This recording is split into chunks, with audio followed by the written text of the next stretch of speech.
We should be writing. We should be writing. We should be writing.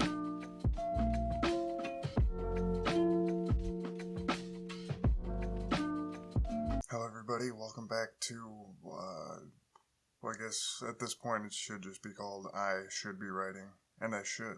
I have a deadline coming up. But I feel like doing this because I'm just in a mood where I want to hear myself talk, which just means I'm awake. I am in fact wearing a bandana. I'm trying something new. I probably look like a dumb dork, but like Peter Griffin and the Boots, I'm sticking to it for now. Also has my logo on it, which I like that. I don't know. Whatever. Fuck off. Travis is an adult. Travis has a normal job with normal hours. And he is unavailable. Or he's available less than I am, which is a testament to him and his work ethic because I am available, which in this case is not a good thing. Anyhow, it doesn't matter. Who cares? This is another one, just me, Nick Boddick at nickboddick.com. And check out Travis while you're at it, travisbwriting.com, or travisbrownwriting.com, and Travis B. Writes on Twitter. So I'm a found footage apologist. I love found footage movies. The format just works for me. There are far more bad found footage movies than there are than there are good ones. Like, objectively speaking, a lot of found footage movies are just thrown together and they suck. It's crazy the amount of found footage movies that are on Amazon. They're on like Amazon Prime. So many ones that are just like, I wonder how they're on there. Like, no budget filmmaking, which I respect, and they put in the effort to, to fucking, do their thing or whatever. But man, I mean, pages and pages, there's gotta be like maybe hundreds, I don't know, I haven't gone that deep into it, but I did find one. I found two, I think, actually, on Amazon that are like legitimate no-budget filmmaking, found footage horror movies. One of them is Bucks County Massacre. That was a good one, like a good bad one. And then the other one is Evil Things, I think it's called, and that one was like, you can tell this is just a group of people have a video camera and they're like, all right, we're gonna make a movie, and it works, at least on some level. Like, it's not good filmmaking. It's not, like, from a technical standpoint, it's not good, but it's entertaining. And entertainment is the point of movies. That is why people forget that sometimes, I think. Anyways, that brings me to my point. I am in the mood to get back into found footage movies. And normally I just go to Reddit and look around for, sift through posts. And like I've been doing the last couple times with the disturbing movies and the scary movies. But I thought it might be fun to do it on camera today, again, with found footage movies. So we are going to do that. I am going to not screw up the screen share the first time, like I have the last couple times. Window. I don't know why I said it like that. Window. Share. Alright, there we go. That's what I'm talking about. Alright, so underrated found footage horror movies, Reddits. I just want the one. Lesser known found footage film, 91 answers. I'm gonna open a few of them, even though we've only go on to one. Let's see what this one is. They're often bad and looked down upon. Okay. Alright. Ooh, from Dreaded. Oh, this is... Alright, whatever. We're gonna hit this list real quick. Alright, The Blair Witch Project. Everybody knows The Blair Witch Project. The very first movie to ever use the internet as their, what do you call it? Fucking, their primary source of promotion. And, I mean, I talked about it in one of the other episodes. It's like the end of the movie scared the fuck out of me. It was terrifying. And, like that dickhead standing in the corner of the room haunted my dreams for years. And it was, I don't know, it was so well done. So like the biggest problem I think is it with found footage is there not being reasonable reasons, I guess, for why the camera is still rolling. Like if you're being chased by whatever, if you were in a situation like if you're being chased by like a crazed killer who is coming after you, why are you still making sure the camera's rolling and your framing is tight and like it's unrealistic? And but even in an objectively unrealistic movie, like let's see another one on this list, Paranormal Activity. No. Shit, I don't know. Grave Encounter. No, that's a bad example. Damn, I'm fucking this bit up. Whatever. In a movie where there's like a supernatural element, like if that's going on, all this like crazy shit with ghosts and stuff is going on, unless there's a reason for you to be filming, like for instance, The Taking of Deborah Logan is a good one. They're there specifically with the intent to film. They're making it's like a thesis thing. I don't know. I'm not a collegiate person. It's like a final project, like a final exam. So like, of course they're going to film everything because they need as much as they can for this thing. So they're filming is at the top of their priority list. But like, okay, Cloverfield is a good example.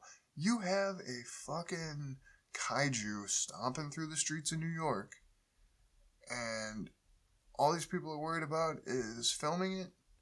I feel like even in today's society where we pull out our phones for everything, I sound like such an old dickhead.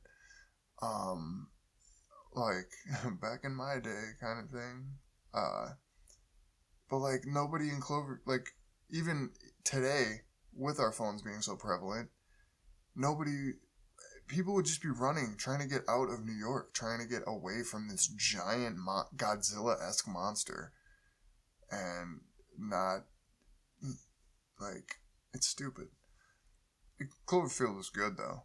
Like, definitely made people sick, but it was a good movie. It was cool seeing a kaiju movie from the street level. So, like, I'll give that to it. So, I guess I'm glad they arbitrarily kept the cameras rolling in that one, because, like, I don't know, it was cool. But we'll get to that. So, Rec, that is a Spanish language movie. It's sort of like a zombie movie. It's set in an apartment building. No, Fire State. It's been a while since I've seen it. It's in an apartment building. A news reporter goes on a call with a fire department, and then, they get like locked into this apartment building because of the building is quarantined, which is the name of the American remake starring Jennifer Carpenter, Dexter Morgan's sister. It's called Quarantine. It is not nearly as good. Still good, though. Ish. But Rec is outstanding, and the sequel to Rec, actually, gets overlooked all the time. It's solid. Nope. I'm thinking of a completely different movie. I mean, the sequel to Rec, I think there's been like 4 sequels, but the sequel I was thinking about just now, Texas Chainsaw 2, or Texas Chainsaw Massacre 2. That was an outstanding sequel. Never gets enough credit. Never gets enough love. But Wreck is sick. So yeah, we're just gonna breeze through this list because I want to get to some lesser known ones. Creep, maybe it's in the top 3 found footage horror movies ever made. They're such solid like jump scares, but they're like well earned, and it's not like it doesn't come off like they're trying to do it. And what is the? Oh man, I can't remember the wolf's name. What is the wolf's name? It's Chew Spit. That's not it. Chew Spit is not the name. Peach Fuzz. Chew Spit? What the fuck? Yes, Peach Fuzz is creepy as shit. Yeah. And Pete from the League, Mark Duplass, he shows some range there. And the twist is outstanding. Well, I guess it's not really a twist, but like the slow reveal, I guess, is so well done. That's such a good movie. I gotta watch that one again. And the sequel is surprisingly as good. Maybe even better. I mean, to some, like, I guess looking at it objectively, it might even be better, like a better told story, a better made film, better directed, better actor, whatever. I still like the first one better. And that's not because I'm like a initial installment purist like some people. Some people always say that I want to be on record as saying sequels cannot ruin what came before. Like people who are like, oh, Godfather 3 ruined the first 2. No, it didn't. 1 and 2 still exist. They are still as good as they were before. Like, oh, don't make a sequel to fucking Evil Dead. It'll ruin the first one. Nope. The first one still exists. It didn't. The second one did nothing to change it. Not that anybody's claiming. If anybody claims that Evil Dead 2 ruined the first Evil Dead, if anybody says a single negative syllable about Evil Dead 2, I will fight you. You can come find me and fight me. You can message me on Twitter. Tell me you want to fight me. And I will give you a location. I'm over this. I'm not a tough guy.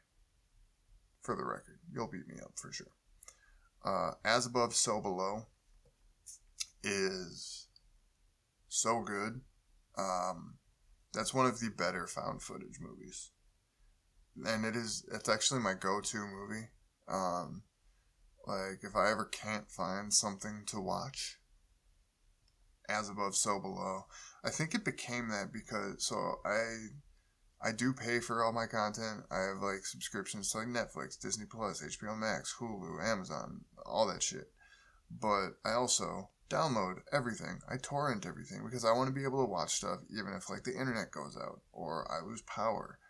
Whatever. Like, I want to be able to watch stuff whenever I want. Basically, what I say is that so how they have like the National Archive for movies, I want to be that for the world's media when the apocalypse occurs and everything dies, the internet goes away, and all movies and shit are lost, right?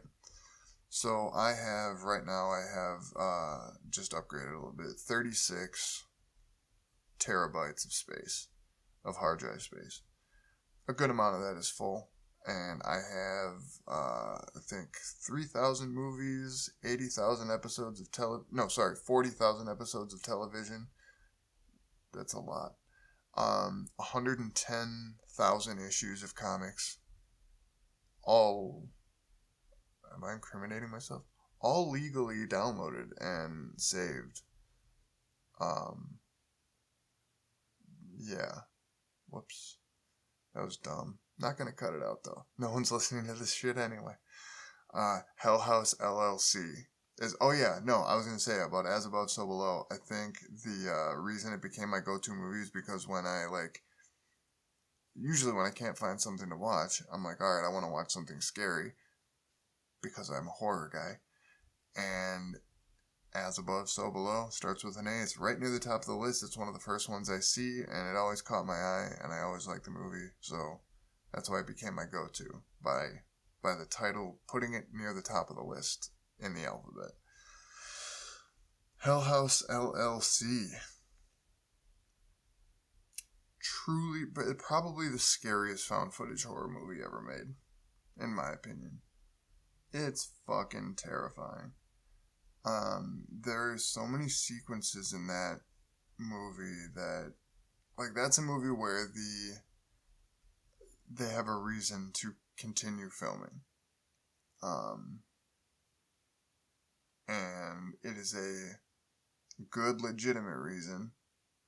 And a lot of it is told even through, like, security cameras and, or not necessarily security cameras, but, like, remote cameras, I guess. Like, they're just put up, they record everything. So it's not like someone is standing there or, walking around running. Like, they do have mobile cameras too, but, and then through interview footage, is also a good way to, I guess, supplement to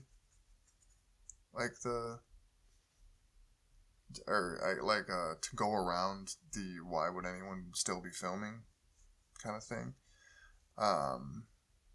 And Hell House LLC, it makes such good use of, like, just, like, such simple things. Like, there will be a clown thing who is sitting facing this way. And then the camera will turn over here to, oh, look at this thing. And then it'll turn back and the clown is facing this way. Like, the statue is facing this way. And it's creepy as shit. And just the sequels, Hell House 2, I think it's called Abaddon, or like the Abaddon Hotel or whatever. Hell House LLC 2. It's also very well done. I think it gets a little too big for its britches though. But it, like, develops the backstory of the hotel a bit and, like, the owner of it or whatever. And then the third one wraps everything up. 3 was way better than 2, but still not as good as 1. The first one it's lightning in a bottle. It's so good. Yeah, that's another top 3 for me, personally. They're coming out with a prequel. I think it's called Hell House LLC Origins. I believe it started filming recently. Maybe I could be wrong. I guess we'll find out in a year or so. Cloverfield, outstanding kaiju movie. Not a great use of the found footage format, but I'm glad it exists because it gave us a street level view of what an attack like that would be like, which was cool to see and had never been done before. And it was directed by Matt Reeves, which, always good. Matt Reeves is always a home run. The Batman, obviously. And the Planet of the Apes series, or like the trilogy, the newest one. Dawn, Rise, and War. Yeah, outstanding. Paranormal Activity. It's a guilty pleasure franchise for me. I love every single one of them. They are creepy. They're so simple too. Like the idea that a woman got out of bed and then went and stood on the other side of the bed, staring down at her husband for 4 hours through the night or however long it was. Incredible. Absolutely incredible. Like, it was so creepy. So simple, but so creepy. She just had to stand there. And that, like, informed so much to the viewer that, like, that was, like, a something is not right moment that, like, occurred. I don't know. It was just so well done. These sequels were released to varying reception. I think the third one, 2, bad. 3, which I believe is the one that flashes back, and we see, like, the women from the first 2 films in the franchise, the first 2 installments, we see them as kids through like home movies and stuff, and it's really well done. Like it's a good continuation of their story by not necessarily continuation, but like fills in blanks beforehand, which was a cool idea. 4 was, oof, it was not good. But Catherine Newton's in it, and she's always good. Castiel's daughter, or I guess Jimmy Novak's daughter, in Supernatural, Claire Novak. And then she's Cassie Lang in Quantumania. And if you're in Marvel, I give you a pass for everything.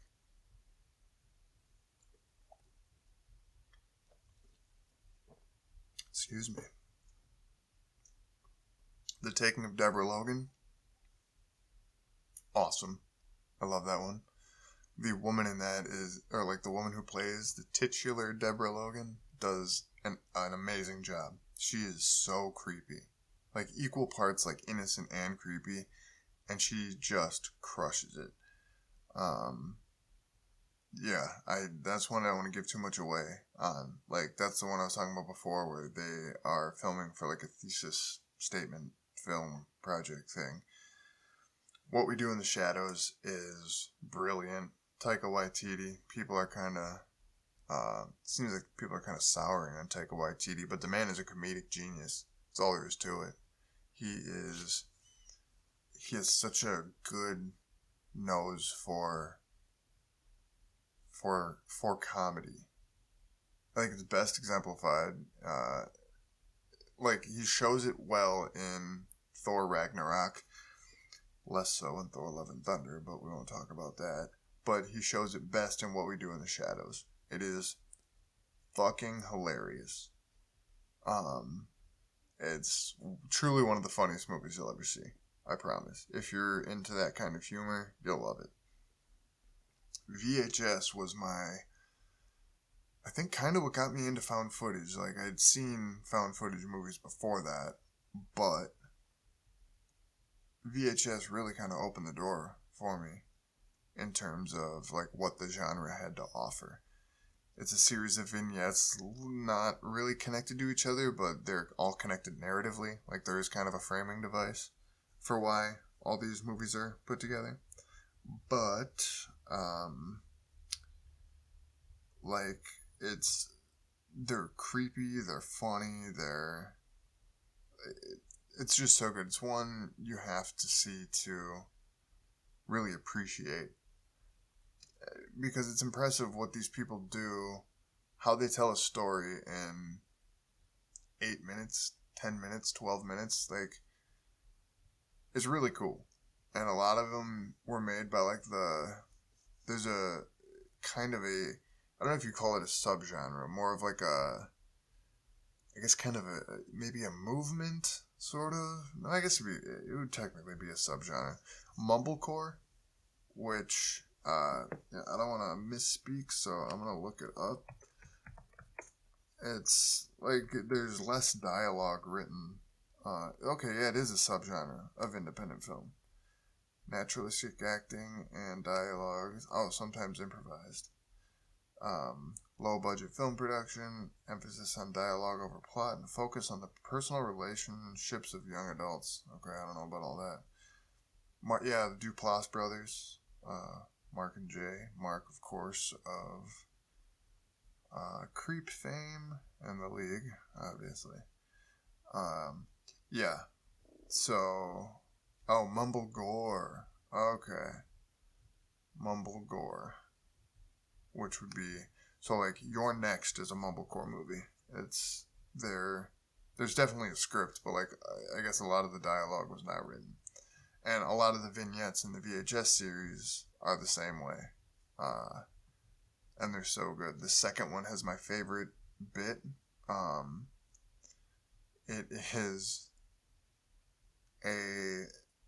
It's directed by Gareth Evans, the guy who directed the Raid movies, who, if you've ever heard me talk for more than 5 minutes, you know I love The Raid and The Raid 2, and I wish they'd make a Raid 3, but they never will. Iko Uwais is just a machine. It's about an Indonesian cult and what they got going on. It's wild. Troll Hunter. Go into that blind. You'll love it. It is a sleeper hit. It is it's amazing. So worth it. I'm saying the same thing about all of these. They're good. Grave Encounters, super creepy stuff happening there. Lake Mungo, people put that on their scariest movies of all time lists, and I would agree. It's like a documentary about a young woman who died, or a girl who died, and then like her family starts seeing like her ghost and stuff. It is fucking terrifying. Worth seeing for sure. Host, it's a movie made over Zoom or FaceTime, Skype, whatever. Absolutely worth watching. The Poughkeepsie tapes. Oof. That one's hard to recommend because there is some brutal shit in the Poughkeepsie tapes.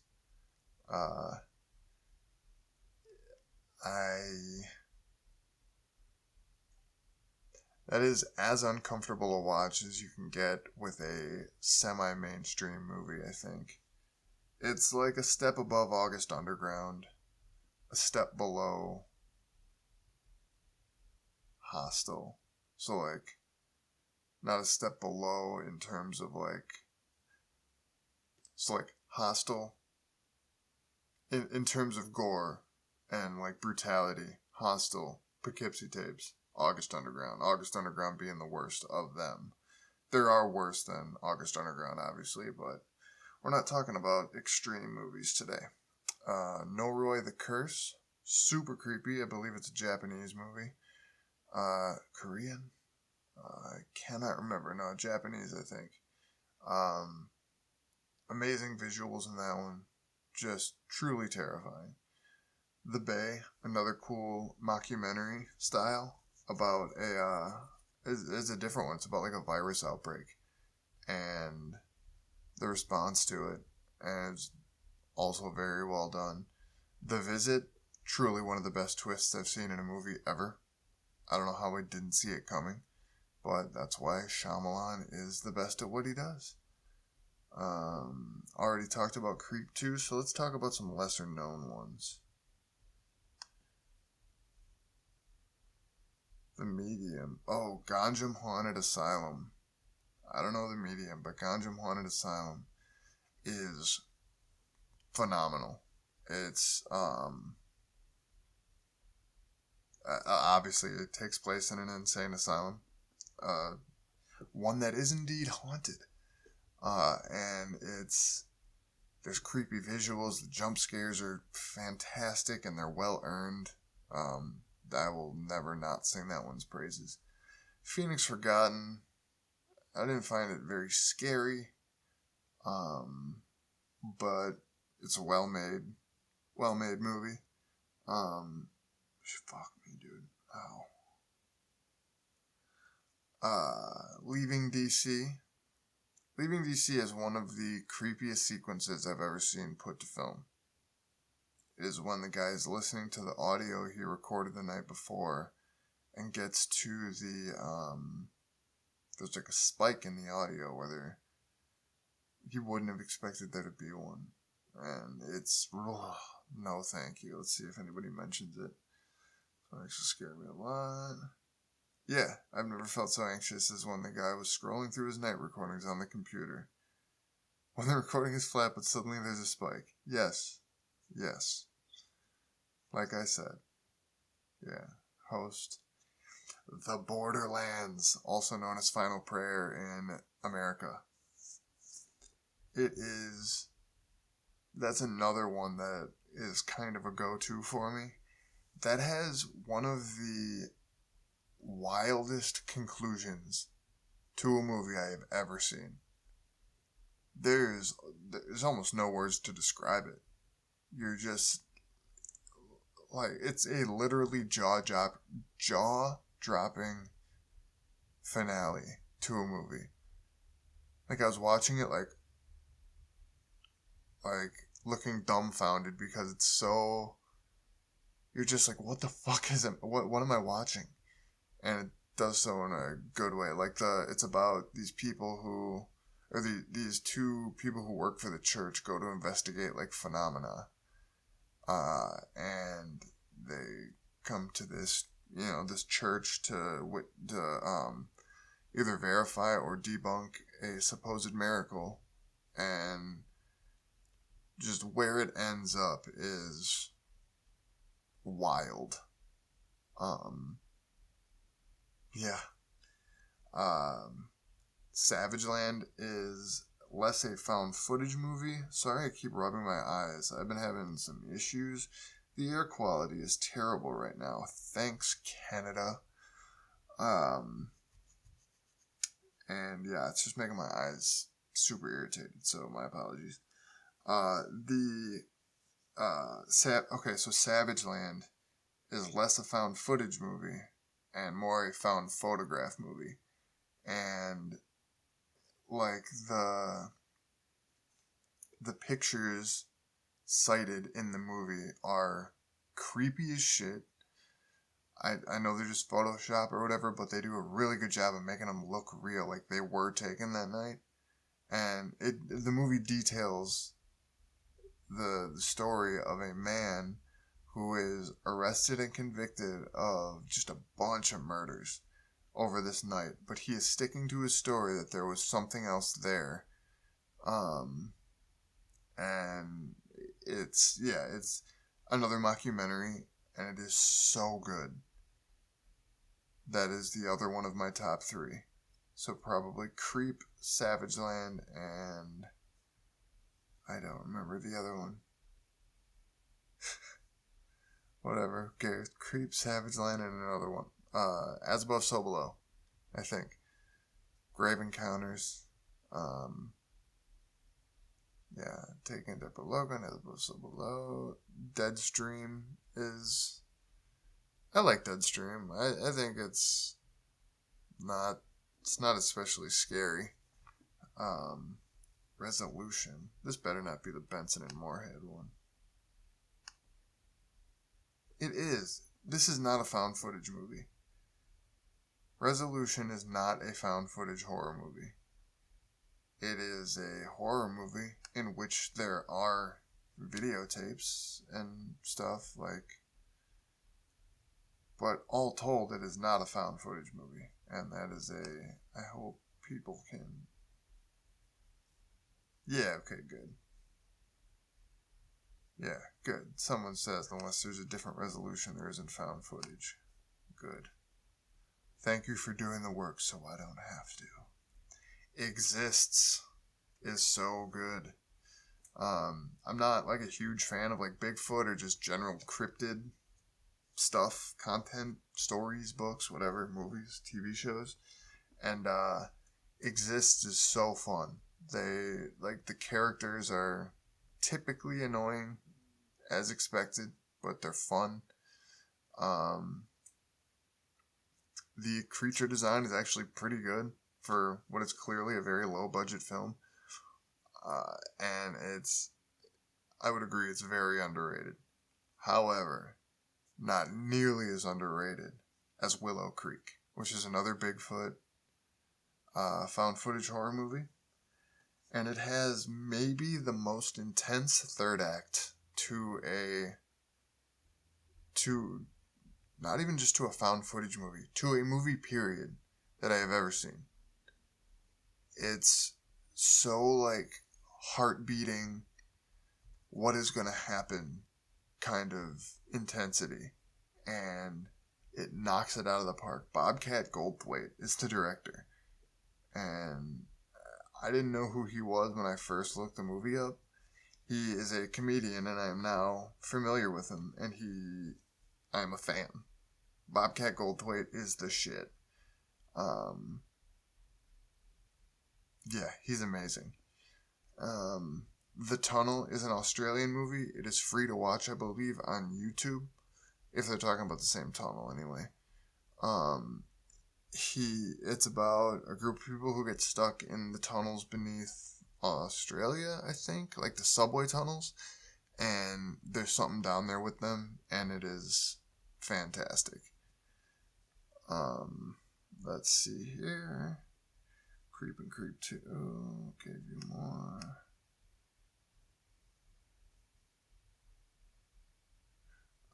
Ghostwatch from 92. It's a really good one. It's older, of course, but it's well worth the watch. The Ghostwatch. That was dumb. I don't know why I say things. Frankenstein's Army, I have not seen. Afflicted was very good. That's about like a flesh-eating virus that starts spreading around the world. I like that one. Alright, Alien Abduction, super terrible movie. Very entertaining though. Oh, that reminds me of another one called Area 51. It's about just a group of kids who go, and this came out before the whole like, oh, we're gonna storm Area 51 nonsense. But there's some kids sneak onto Area 51, and it's interesting what they posit is there. Apollo 18, terrible movie, not scary, just bad all around. Resolution again, and The Endless, there's no sign that, there's no evidence to claim that The Endless is a found footage movie. People make me furious. The Dyatlov Pass incident, otherwise known as Devil's Pass, is one of my favorites. Well, kind of. Not really one of my favorites. It's got, so the first 2/3 of the film are outstanding. But then the final third of the movie, the third of the movie, gets into super weird, super crappy CGI territory, and it's totally takes you out of everything they've built up. But the build up is almost worth, I think it is worth the messy final installment. It's so good. And yeah, it's Devil's Pass is 100% worth it. The Dark Tapes, another one that is like a series of vignettes, much like VHS, also connected even more closely, I'd say. It's all connected by a narrative thread, and it's worth seeing. It's a fun one. That one went way under the radar. Yeah. Make the Dark Tapes lesser known. Behind the Mask, The Rise of Leslie Vernon. It is a very original premise. This is about a guy who wants to be a serial killer icon. And he allows someone to film him. And yeah, it's so good.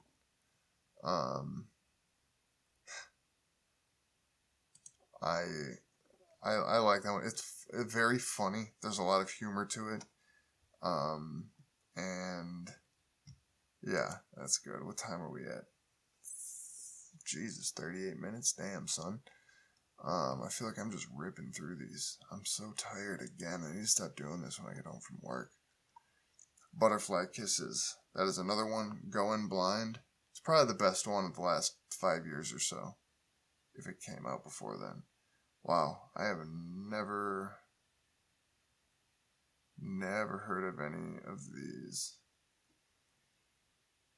Oh, so yeah, I don't know. This is from me being tired. Ghostwatch, 1992. It's not actually from 1992. It is older than the rest of them. I think it came out in the early 2000s, I want to say. But yeah, just want to clear that up. Let me see. Maybe I'm way wrong. And they just did a good job making it seem like it came out all the time ago. Wait, it did come out in 1992. Damn, I'm wrong again, dude. Yeah. Okay. Yep. I screwed up. I thought it came out in the 2000s for some reason, and just took place in 1992. I am wrong, and I can admit when I'm wrong. Not something I've always been able to do. Horror in the High Desert. I just saw that one for the first time yesterday. Outstanding. Very good.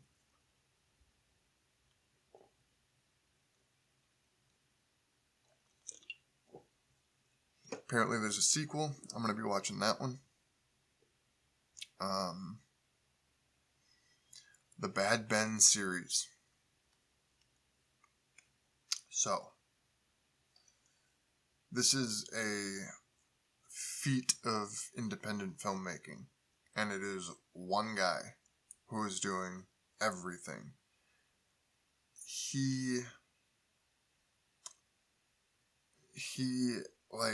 This guy,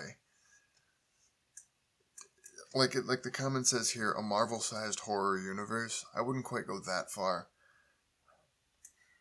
But what he's done is objectively impressive. It is very cool. He has crafted, I think, 9 movies, all together, or that like all fit together in a single narrative, kind of, and he is just like they're all, each one is better made than the last, even if the quality isn't as good, like the storytelling, plot wise, whatever.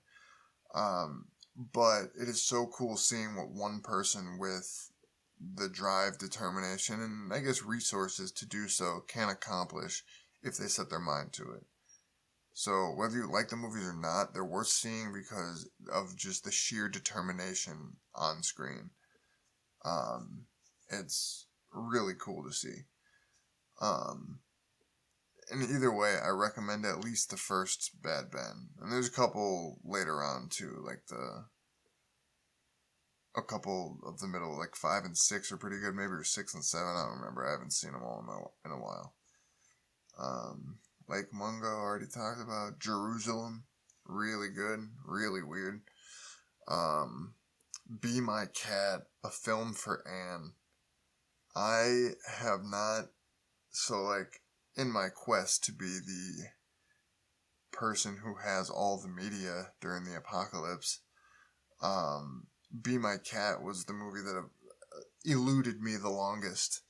And I finally found it, so I'm happy about that. It is crazy creepy though. It's about a guy who is obsessed with Anne Hathaway, and he wants to be. Is Anne Heche still alive?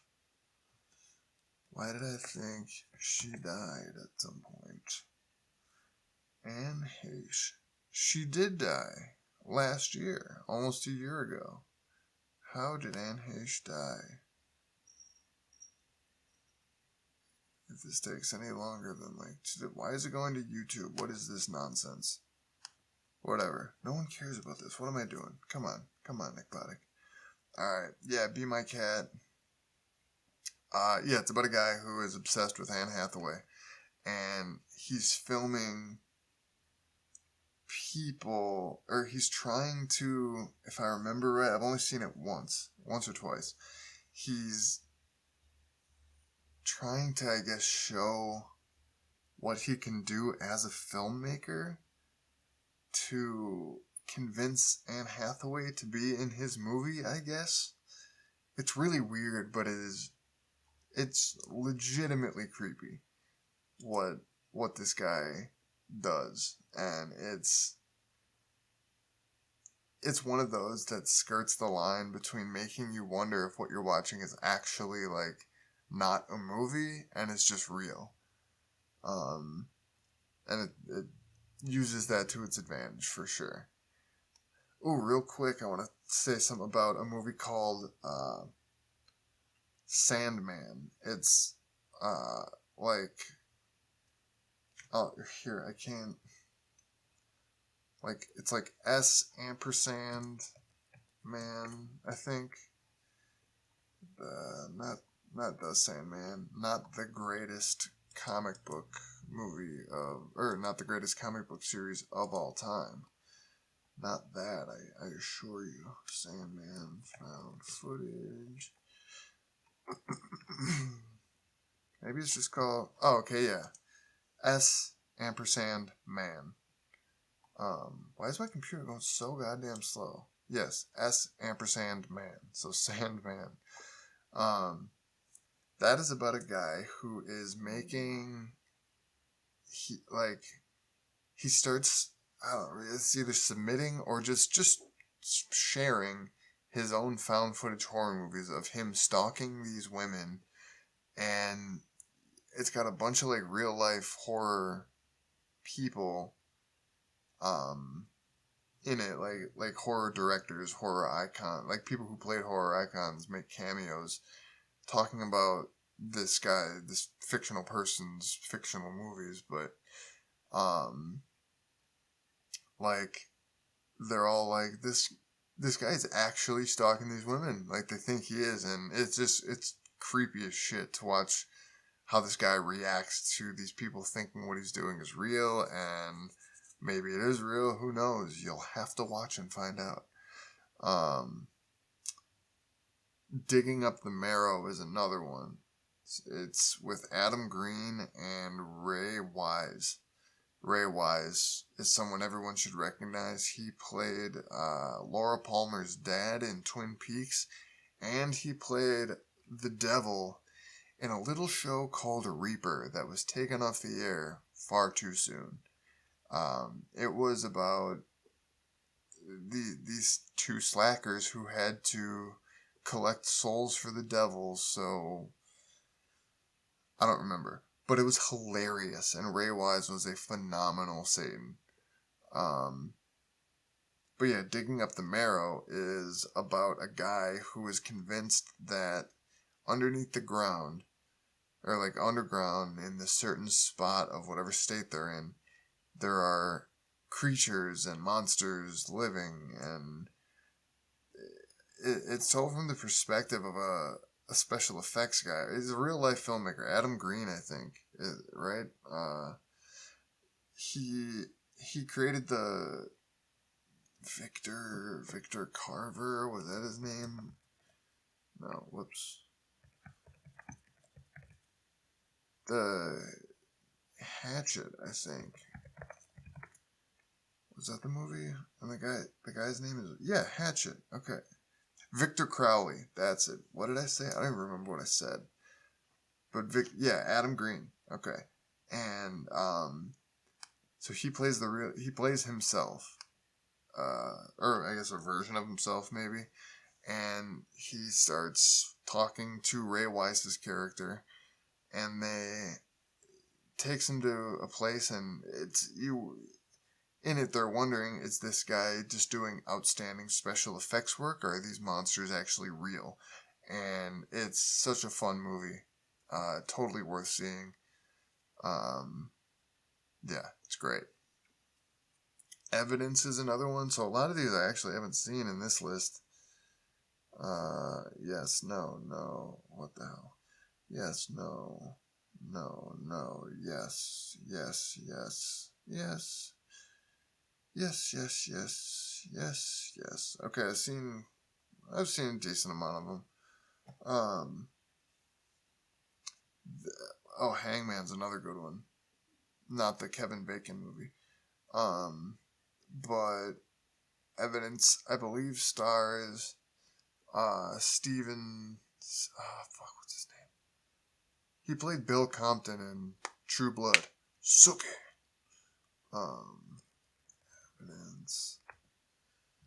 Evidence found footage. Load faster as your maker command you. Eric, where are you? Eric. His name's Stephen Moyer, but that's not what I'm seeing. Okay, maybe I'm thinking of a different movie. Stephen Moyer. He was in maybe Exhibit A. Maybe that's the movie he was in. I don't know, but I'm going to tell you. We're going to find out, because I don't want to look at this man's face. Alright, here we go. That save house.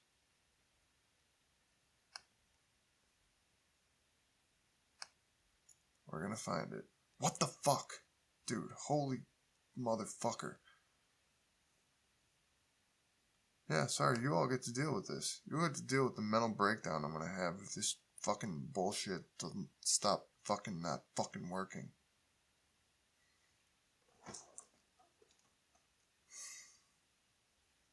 Hatton Garden Job was a really good movie. Okay, yeah, Evidence. That's right. There was like 3 movies named Evidence that all came out in the same... Okay, so I'm thinking of something different. However, I am thinking of a found footage movie called Evidence. I was right. I was right. Poughkeepsie Tapes. Unfriended was a Skype movie that was way better than it had any right to be. And The Gallows is another guilty pleasure one. It's so dumb. But it's almost got like some King in Yellow vibes to it. And I love it. It's a terrible, terrible movie. But I enjoy the hell out of it. And it's fun.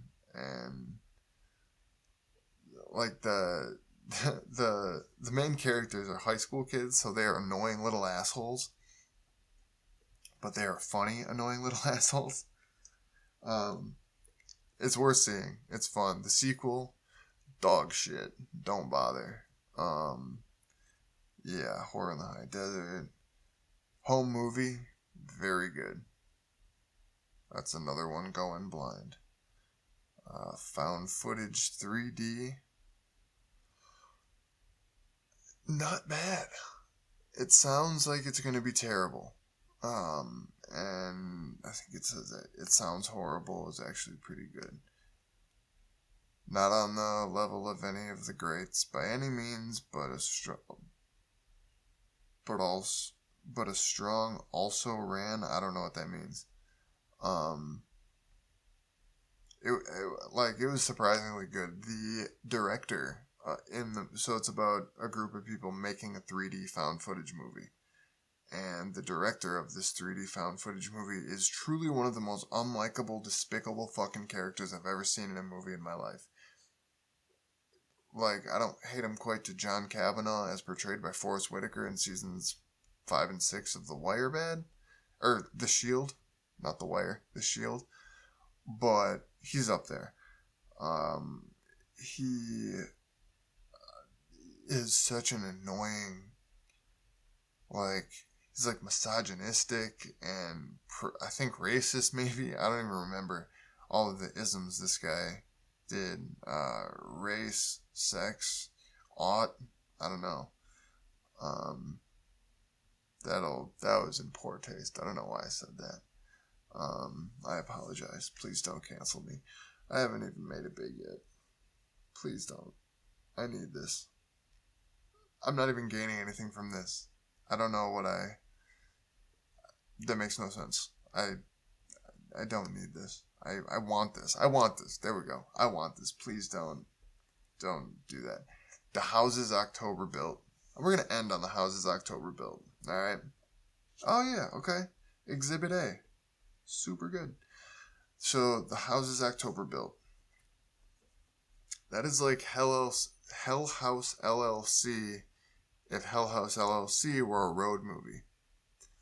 It's about a group of friends that goes on a hunt for the most extreme haunt they can find. And when I say haunt, I mean haunted house, but not like a house where a murder happened or whatever, but like the kind you go to on Halloween or during the month of October, during autumn, like where people dress up as ghosts and scare you. You all know what I'm talking about. And there are some legitimately terrifying moments in the houses October built. It is so well done. The acting is shockingly competent. The storytelling is tight. The there is a reason for the cameras to be rolling to capture all the footage we see, and they're not afraid to cut some things out because no one was filming. Although I do have to wonder if that was just like a dietary thing, or wait, what did I say? Dietary, a budgetary restriction. That they didn't show some things, but I feel it added to the authenticity of it. And yeah, that was a very good one. The second one is also good, but it pissed me off so much because the conclusion of that movie, bottom 10 conclusions to any movie I've ever seen. Of all the great many movies I've seen, the ending to the Houses October Built 2, one of the top 10 worst I've ever seen. One of the bottom 10 I've ever seen. But the first one, ending and all, is, as a found footage movie, almost flawless. It's so good. And I recommend it to anyone who is interested in horror, in found footage, or in haunted houses, or haunts. Like Hell House LLC type haunts. So yeah, I once again need a nap. I'm very tired. I'm sure you can tell I'm falling asleep sitting at my desk right now. I keep forgetting my place where I'm talking, and I've only by the grace of God found my spot. Or to be able to continue what I'm saying without pausing for a break. And where was I? Insidious 5 comes out this Friday. It's Thursday, Friday. I can't wait. First one, scariest movie of all time. Nobody forget. So yeah, my novel, Daughter's Drawings. Nope, don't have it there. Comes out on Friday, July 7th. By the time this episode is out, it will be available for purchase in ebook, paperback, and hardcover. So pick that up, leave a review on Amazon, whatever you got to do so I don't have to work a regular job anymore, and so I am not tired on podcasts. Yeah, thank you all for your support. NickBodick.com, Nick Bodick, Facebook, Twitter, Instagram. Follow my boy Travis Brown at Travis B. Writes on Twitter and TravisBrownWriting.com. And order Daughter's Drawings. Love you guys. Have a good day.